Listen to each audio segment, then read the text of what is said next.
Good morning everyone. आज हम करेंगे ट्वेल्थ क्लास यूनिट थर्ड, जिसका नाम है इलेक्ट्रोकेमिस्ट्री। नाम से ही पता चल रहा है इस यूनिट के अंदर हम किस किस के बारे में स्टडी करेंगे। इलेक्ट्रो मीन्स इलेक्ट्रिसिटी और chemical means chemistry means chemical. तो इस यूनिट में हम दो एनर्जी के साथ डील करेंगे, दो एनर्जी के बारे में पढ़ेंगे, एक इलेक्ट्रिक एनर्जी और दूसरा केमिकल एनर्जी। इन दोनों के आपस में इंटर कन्वर्जन के बारे में और इनके यूजेस के बारे में।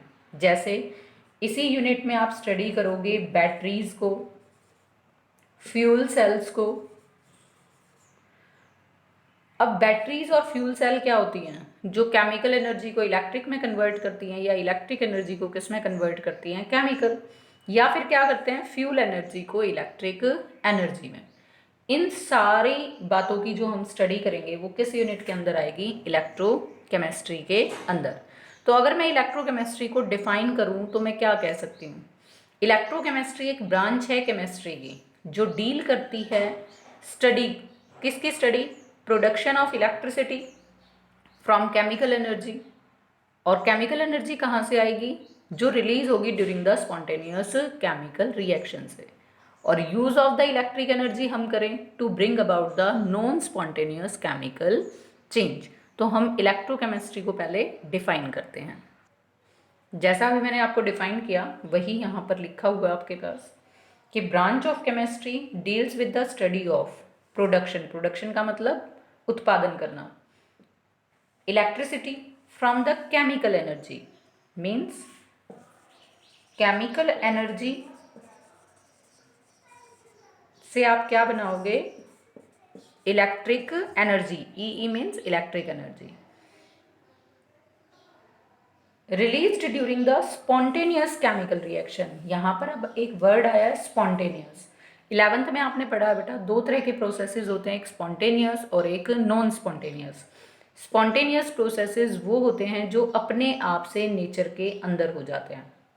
तो जनरली जो नेचुरल प्रोसेसेस हैं, जैसे पानी का हील से पहाड़ी से नीचे की तरफ गिरना, अब इसको करने के लिए किसी चीज़ की तो ज़रूरत है नहीं, वो ऑटोमेटिकली नीचे की तरफ गिरेगा। तो वो कैसा प्रोसेस है? Spontaneous. And use of electric energy to bring non spontaneous chemical changes. अब यहाँ पर वर्ड क्या आ गया? इलेक्ट्रिक एनर्जी से आपने क्या बना देना है? Chemical energy. लेकिन एक और नया वर्ड क्या आया? Non spontaneous. वो प्रोसेसेस जो नेचर में अपने आप से नहीं होते, उनको करने के लिए आपको बाहर से कुछ एक्सटर्नल एफर्ट करने पड़ेंगे, कुछ बाह्य एजेंसीज को लगाना पड़ेगा, एक्सटर्नल एजेंसीज को वहाँ यूज़ करना पड़ेगा। जैसे अगर पानी को आपने घरों में देखा है कि पानी को छत पर रखी टंकी में अगर आपको पहुँचाना है तो आप किसकी हेल्प लेते हो? मोटर की, इलेक्ट्रिक मोटर की, या हम बोल सकते हैं पंप की। तो वो प्रोसेस कैसा है? Non spontaneous. तो जो इलेक्ट्रोकेमिस्ट्री है वो इलेक्ट्रिक एनर्जी का केमिकल एनर्जी का इलेक्ट्रिक एनर्जी में चेंज शो करता है, या इलेक्ट्रिक एनर्जी से किसके चेंज को शो करता है? केमिकल एनर्जी को। इसी में अब हम अपना अगला टॉपिक लेके चलेंगे बेटा, इलेक्ट्रो केमिकल सेल। अब इलेक्ट्रोकेमिकल सेल, या फिर इसका दूसरा नाम क्या है? Galvanic cell. इसको वोल्टाइक सेल भी बोलते हैं, और एक और नाम आता है, this is the Daniell cell. तो इलेक्ट्रोकेमिकल सेल कहो, गैल्वेनिक कहो, डैनियल कहो या वोल्टाइक, बात एक ही है। अब इसके फर्स्ट वर्ड को हम लेकर चलते हैं, electrochemical cell. The device which is used to convert chemical energy into the electric energy. जो केमिकल एनर्जी को किस में कन्वर्ट करेगा? इलेक्ट्रिक एनर्जी में। उस डिवाइस का नाम क्या हो जाएगा? Electrochemical cell, galvanic cell, voltaic cell या डैनियल सेल। अब यहाँ हम एक एग्जांपल लेते हैं इलेक्ट्रोकेमिकल सेल का, जिंक कॉपर इलेक्ट्रोकेमिकल सेल। यानी कि वो इलेक्ट्रोकेमिकल सेल जो किससे कंस्ट्रक्ट की गई है? जिंक और कॉपर से। इसको करने से पहले मैं सिंपली आपको एक और रिएक्शन के बारे में बताऊंगी, रेडॉक्स रिएक्शन। रेडॉक्स रिएक्शन के बारे में आपने 11th क्लास में पढ़ा भी हुआ है। रिडॉक्स रिएक्शन वो रिएक्शन होती हैं जिनमें साइमल्टेनियसली क्या होती है, रिडक्शन भी होती है और ऑक्सीडेशन भी। आरईडी किसके लिए है, रिडक्शन, और ऑक्सवर्ड किसके लिए है, ऑक्सीडेशन के लिए। जैसे मैंने एक सिंपल रिएक्शन लिखी, कॉपर सल्फेट सॉल्यूशन के अंदर आपने किसको डाल दिया, जिंक को, तो आपके पास यहाँ पर डिस्प्लेसमेंट रिएक्शन हो जाएगी और क्या बन जाएगा, जिंक सल्फेट प्लस कॉपर। अगर मैं इस इक्वेशन को आयनिक फॉर्म के अंदर लिखती हूँ तो आपके पास क्या आएगा, आयनिक फॉर्म में इस इक्वेशन को हम इस तरीके से भी लिख सकते हैं, जिंक, कॉपर सल्फेट में कॉपर 2 पॉजिटिव था, जिंक सल्फेट में जिंक 2 पॉजिटिव, और फिर आपके पास क्या आ गया, ये कॉपर। अगर आप इसमें देखते हो आप कहाँ से कहाँ जा रहे हो, जिंक से जिंक 2 पॉजिटिव, तो यहाँ पर क्या है आपके पास, लॉस ऑफ 2 इलेक्ट्रॉन, क्योंकि जितने पॉजिटिव चार्ज आएगा मीन्स उतने ही इलेक्ट्रॉन का उसने क्या किया है, लॉस। और कॉपर का क्या हुआ, कॉपर से हम किस में जा रहे हैं, copper 2 positive to copper, means यहाँ पर क्या हुआ, गेन ऑफ इलेक्ट्रॉन। अगर मैं इनको अलग से लिखूं दोनों इक्वेशन को तो मेरे पास आएगा ये, zinc gives rise zinc 2 positive by the loss of electron and this is oxidation. दूसरा, कॉपर 2 पॉजिटिव ने 2 इलेक्ट्रॉन को लिया जो जिंक ने दिए थे और वो क्या हो गया, रिड्यूस्ड। तो ये रिएक्शन क्या आ गई आपके पास, रिडक्शन रिएक्शन। तो जितनी भी आपके पास इलेक्ट्रोकेमिकल सेल्स हैं, जिसमें मैंने एग्जांपल किसका लिया, जिंक कॉपर इलेक्ट्रोकेमिकल सेल का, तो सारी की सारी किस पर बेस्ड हैं, they are based on the redox reaction, means they are based on oxidation and reduction reactions. Now हम अब आप आते हैं अपने टॉपिक पर, जिंक कॉपर इलेक्ट्रोकेमिकल सेल। जैसा मैंने आपको बताया ये किस चीज़ पर बेस्ड होगा, रिडॉक्स रिएक्शन पर। सबसे पहले हम इसकी बात करते हैं कंस्ट्रक्शन की, कि ये किस किस चीज़ से बनी हुई है। Zinc copper electrochemical cell 2 half cell से बनी हुई है। एक हाफ सेल आपकी ये है और दूसरी हाफ सेल ये है। एक हाफ सेल में आपके पास क्या है, जिंक रोड को हमने डिप किया कितने के अंदर, 1 मोलर जिंक सल्फेट सॉल्यूशन के अंदर। दूसरा जो आपके पास सेकेंड हाफ है उसमें क्या किया हमने, कॉपर रोड को डिप किया 1 मोलर कॉपर सल्फेट सॉल्यूशन के अंदर। अब एक्सटर्नली बाहर इन दोनों को, सेल को, इस वाले को और इस वाले को, बाहर से हमने किससे कनेक्ट किया, वायर से, वोल्ट मीटर से की लगाई यानी कि प्लग लगाया। और जो ये वायर्स हैं ये कैसी हैं, इंसुलेटेड वायर्स। आपने देखा भी होगा फिजिक्स लैब में जब कनेक्शंस करते हैं तो कॉपर वायर होती है और उस पर इस तरह से धागा लिपटा हुआ होता है, तो वो कैसी होती है, इंसुलेटिंग वायर्स। यहाँ इंसुलेटिंग का मतलब ये नहीं है कि वो करंट को पास नहीं होने देंगे, इसका मतलब है कि वायर को बाहर से आपने इंसुलेटेड किया हुआ है। और एक्सटर्नली इन दोनों सॉल्यूशंस को, यानी कि जिंक सल्फेट का सॉल्यूशन और कॉपर सल्फेट का सॉल्यूशन, इन दोनों को आपस में कनेक्ट करने के लिए हमने एक इन्वर्टेड यानी कि उल्टी यू शेप की ट्यूब का प्रयोग किया है, जिसका नाम क्या है, सॉल्ट ब्रिज। ये हमारी इसकी क्या है, कंस्ट्रक्शन। अब क्या होगा, जैसे ही हम इसके प्लग को क्लोज करेंगे यानी कि हमने स्विच ऑन किया, तो इसका मतलब आपका एक्सटर्नल सर्किट क्या हो जाएगा, कंप्लीट। एक्सटर्नल सर्किट जैसे ही कंप्लीट होगा तो आपके पास इन दोनों बीकर में क्या होनी स्टार्ट होंगी, रिएक्शन। तो अब आपके पास ये इलेक्ट्रोकेमिकल सेल क्या आ जाएगी, वर्किंग में। फर्स्ट इसकी कंस्ट्रक्शन थी, अब हम क्या कर रहे हैं, इसकी वर्किंग। तो जैसे ही आपने की को यहाँ पर स्विच को ऑन किया तो आपके पास क्या होगा, जिंक वाले बीकर में ऑक्सीडेशन रिएक्शन होगी और कॉपर वाले बीकर में क्या होगी, रिडक्शन रिएक्शन। और जिस इलेक्ट्रोड पर ऑक्सीडेशन होती है उस इलेक्ट्रोड को हम नाम क्या देते हैं, एनोड, और उसको किससे डिनोट किया जाता है, नेगेटिव से। हमने नाम क्या दिया, जिंक को एनोड नेगेटिव से डिनोट किया और यहाँ पर क्या होगी, ऑक्सीडेशन। कैथोड जो आपके पास है वो कौन बिहेव करेगा, कॉपर, और उसको हम किससे डिनोट करेंगे, पॉजिटिव से। ये साइन उल्टे हैं फिजिक्स के कंपैरिजन में, क्योंकि फिजिक्स में एनोड पॉजिटिव होता है और कैथोड कैसा होता है, नेगेटिव। अब ये ऐसा क्यों हुआ कि जिंक ऑक्सीडाइज्ड होगा और कॉपर रिड्यूस्ड? ये आपको पता ही है कि zinc is more reactive than copper according to electrochemical series, activity series जिसको आप बोलते हो, 9th स्टैंडर्ड में आपने पढ़ा है। तो जो ज़्यादा रिएक्टिव होता है वो ऑक्सीडाइज्ड होता है और जो कम रिएक्टिव होता है वो रिड्यूस्ड होता है। मीन्स जिंक रेडली इलेक्ट्रॉन का लॉस करेगा और कॉपर इलेक्ट्रॉन का गेन करेगा। तो आपके पास यहाँ पर रिएक्शंस होंगी। जिंक वाले बीकर में क्या होगा आपके पास, जिंक 2 इलेक्ट्रॉन का लॉस करके जिंक 2 पॉजिटिव में चला जाएगा और यहाँ पर कौन सी रिएक्शन होगी, ऑक्सीडेशन रिएक्शन। तो हम इस वाले पार्ट को, इस वाले बीकर को क्या बोल सकते हैं, ऑक्सीडेशन हाफ सेल। ये क्या है आपके पास, ऑक्सीडेशन हाफ सेल है। दूसरा, इस वाले बीकर में क्या होगा, कॉपर 2 इलेक्ट्रॉन को गेन करेगा और रिड्यूस्ड हो जाएगा।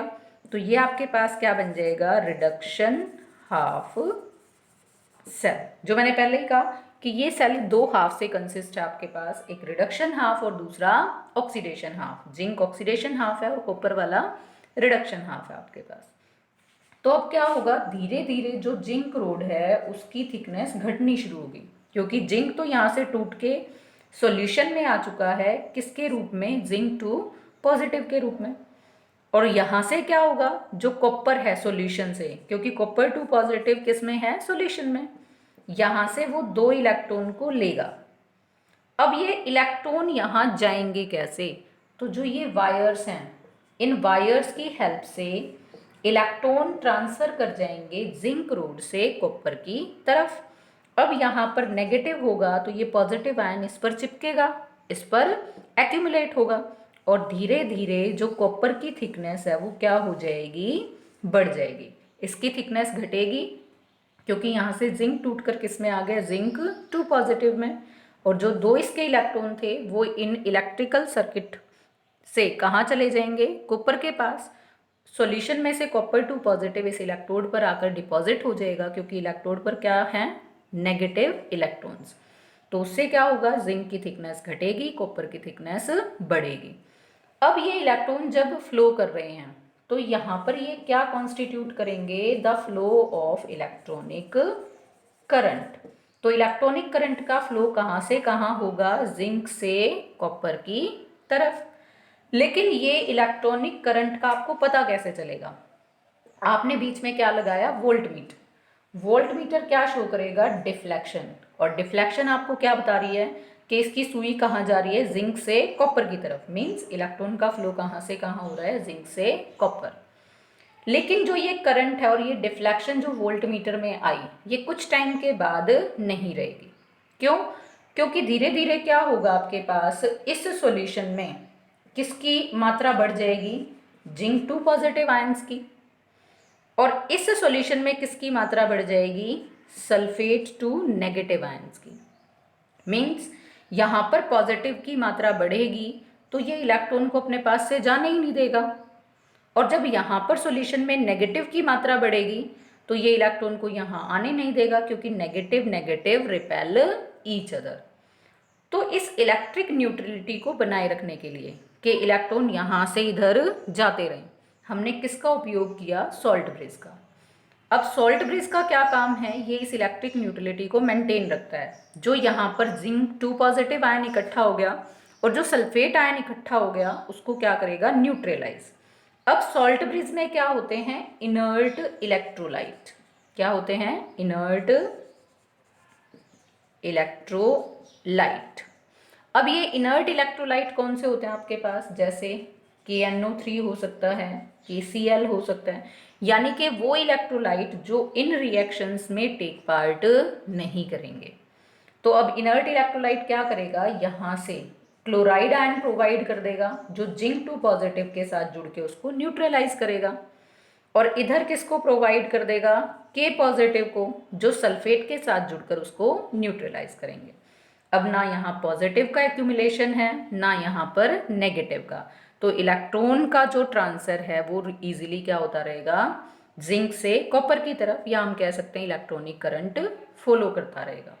लेकिन आपको पता है कन्वेंशनल करंट, कन्वेंशनल करंट का मतलब क्या है, साइन कन्वेंशन के अकॉर्डिंग करंट हमेशा कहाँ से कहाँ जाता है, पॉजिटिव से नेगेटिव की तरफ। तो हम क्या कहेंगे, जो हमारे पास कन्वेंशनल करंट की डायरेक्शन रहेगी वो कहाँ से कहाँ रहेगी, कॉपर से जिंक की तरफ। This is conventional current. तो ये आपके पास कंप्लीट क्या हो जाएगी, जिंक कॉपर इलेक्ट्रोकेमिकल सेल। यहां पर अगर हम देखें तो क्या हो रहा है आपके पास, सेम, जिंक यहाँ पर ऑक्सीडाइज्ड, कॉपर यहाँ पर रिड्यूस्ड, लॉस ऑफ इलेक्ट्रॉन, यहाँ पर क्या है, gain of electron. Salt bridge में इनर्ट इलेक्ट्रोलाइट हैं जो आपको क्या प्रोवाइड कर रहे हैं, इधर क्लोराइड आयन और इधर क्या प्रोवाइड करेंगे, के पॉजिटिव आयन। तो this is the complete diagrammatic explanation of electrochemical cell. ये आपके पास कंप्लीट क्या है, कंस्ट्रक्शन, जो भी मैंने आपको एक्सप्लेन की थी वही आपको रिटन फॉर्म में है कि जिंक कॉपर इलेक्ट्रोकेमिकल सेल में दो हाफ सेल होती हैं, एक ऑक्सीडेशन हाफ और एक रिडक्शन हाफ। अब हम करेंगे वर्किंग ऑफ द सेल। अगर हम इसकी वर्किंग की बात करते हैं तो सेम, कि जैसे ही आप की को क्लोज करोगे सर्किट कंप्लीट हो जाएगा, जिसकी वजह से क्या होगा, ऑक्सीडेशन होगी जिंक हाफ में, रिडक्शन होगी कॉपर हाफ में। जिंक हाफ सेल में इलेक्ट्रॉन का लॉस होगा जो स्टार्ट्स टू मूव करेंगे कहाँ पर, कॉपर रोड की तरफ, और जाने के लिए वो कौन से रास्ते का प्रयोग करेंगे, एक्सटर्नल सर्किट का। इलेक्ट्रॉन के फ्लो की वजह से वहाँ पर क्या आएगा, इलेक्ट्रॉनिक करंट। और ये आपको कैसा पता चलेगा, डिफ्लेक्शन आ जाएगी वोल्ट मीटर के अंदर। उसके बाद आप क्या करोगे, देखोगे कि कुछ टाइम के बाद वो इलेक्ट्रॉनिक करंट बहना बंद हो जाएगा। और वो ऐसा क्यों करेगा, क्योंकि वहाँ पर एक्यूमुलेशन हो जाएगा किसका, जिंक टू पॉजिटिव का जिंक रोड के सराउंडिंग में, और सल्फेट आयन का कॉपर रोड की सराउंडिंग में। अब इस प्रॉब्लम को ओवरकम करने के लिए हमें किसके यूज़ की बात करनी पड़ेगी, सॉल्ट ब्रिज की। सॉल्ट ब्रिज का क्या काम है, ये एक इन्वर्टेड यू शेप्ड ट्यूब होती है जिसके अंदर इनर्ट इलेक्ट्रोलाइट होते हैं जैसे KCl KNO3, और ये क्या काम करते हैं, न्यूट्रलाइज करते हैं एक्सेस जो जिंक टू पॉजिटिव आयन और SO4 नेगेटिव आयन किसकी सराउंडिंग में हो जाता है, जिंक और कॉपर इलेक्ट्रोड के आसपास। और ये कैसे उसको न्यूट्रलाइज करते हैं, जिंक टू पॉजिटिव को देता है Cl नेगेटिव और सल्फेट को क्या मिल जाता है, K पॉजिटिव। इसकी वजह से क्या होगा, इलेक्ट्रिक न्यूट्रलिटी दोबारा से आ जाएगी, और उसकी वजह से क्या होगा, फ्लो ऑफ इलेक्ट्रॉनिक करंट भी रहेगा, और साथ ही साथ क्या होगा, फ्लो ऑफ कन्वेंशनल करंट। और कन्वेंशनल करंट कहाँ से कहाँ जाता है, पॉजिटिव इलेक्ट्रोड यानी कि कॉपर से नेगेटिव इलेक्ट्रोड जिंक की तरफ। अब हम बात करते हैं कि इस पूरी जिंक कॉपर इलेक्ट्रोकेमिकल सेल में कौन कौन सी रिएक्शंस हुई। रिएक्शंस आपकी दो हाफ्स में हैं, एक ऑक्सीडेशन हाफ सेल में कौन सी रिएक्शन होगी आपके पास, जिंक लॉस करेगा दो इलेक्ट्रॉन को और क्या बना देगा, zinc two positive. Loss of electron जहाँ भी होता है वो रिएक्शन क्या कहलाती हैं, oxidation reaction. Second reduction half cell में आपके पास क्या होगा, कॉपर दो इलेक्ट्रॉन को जो जिंक ने लॉस किए थे उनको गेन करेगा और क्या हो जाएगा, रिड्यूस्ड। गेन ऑफ इलेक्ट्रॉन कौन सी रिएक्शन कहलाती है, रिडक्शन। अगर हम ओवरऑल रिएक्शन की बात करेंगे तो हमें क्या करना पड़ेगा, 1+2। इसमें क्या होगा, जो आपके पास लेफ्ट हैंड साइड है वो लेफ्ट हैंड साइड में प्लस होगी, राइट हैंड साइड में प्लस होगी, और जो चीज़ें दोनों तरफ होंगी वो आपस में कैंसिल हो जाएंगी। जैसे 2 इलेक्ट्रॉन से 2 इलेक्ट्रॉन कैंसिल हो जाएगा और आपके पास ओवरऑल रिएक्शन होगी ये। आयनिक फॉर्म में हम इसको इस तरह से लिखेंगे, और अगर हम इसको आयनिक फॉर्म में ना लिखना चाहते हो तो कंप्लीट इक्वेशन आपके पास होगी ये आपके पास है कंप्लीट इलेक्ट्रोकेमिकल सेल। और कौन सी electrochemical cell, zinc copper electrochemical cell. Thanks and have a nice day.